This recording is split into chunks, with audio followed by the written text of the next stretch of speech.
आइए students move करते हैं एग्जाम्पल 8.2 की तरफ। Example 8.2 is identifying more non metallic element in a pair of elements. ये स्टूडेंट्स यहाँ पे आपको बताना है कि दो पेयर में से कौन सा ज्यादा नॉन मेटालिक एलिमेंट होगा। आइए इसको सोल्यूशन की तरफ चलते हैं। सबसे पहला पार्ट है नाइट्रोजन और ऑक्सीजन।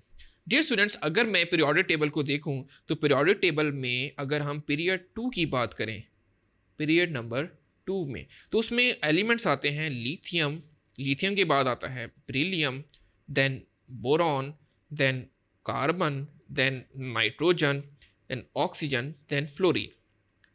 सो स्टूडेंट्स, अब अगर हम यहाँ पे देखिए कि ये एक left to right elements move कर रहे हैं अलोंग द पीरियड। और स्टूडेंट्स, इलेक्ट्रोनेगेटिव कैरेक्टर मैंने आपको बताया था लेफ्ट टू राइट इंक्रीज होता है। सो अब आपको आंसर पिक करने में बहुत आसानी हो जाएगी।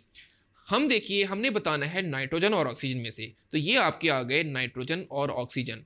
सो ऑक्सीजन आप देखिए ज़्यादा इलेक्ट्रोनेगेटिव होगा एज कंपेयर टू नाइट्रोजन, क्योंकि इलेक्ट्रोनेगेटिविटी एक्चुअली इस तरीके से लेफ्ट टू राइट इंक्रीज हो रही है। सो हम कह सकते हैं oxygen is more non metallic, non metallic. आइए स्टूडेंट्स, अब पार्ट बी को भी देखते हैं।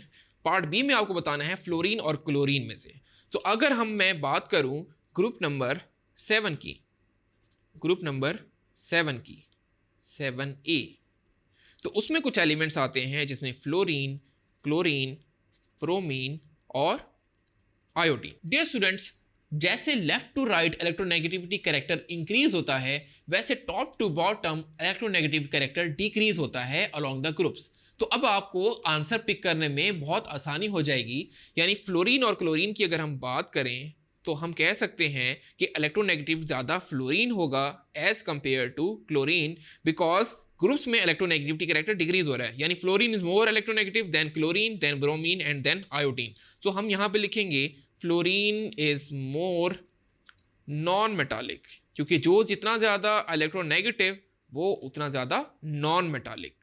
तो स्टूडेंट्स, आपको ध्यान में रखना है कि metals are electropositive and non metals are electronegative. अगर इलेक्ट्रोपॉजिटिव कैरेक्टर ज़्यादा है तो वो मेटालिक कैरेक्टर उसमें ज़्यादा होगा, और अगर इलेक्ट्रोनेगेटिव कैरेक्टर ज़्यादा है तो नॉन मेटालिक कैरेक्टर ज़्यादा होगा। Thank you.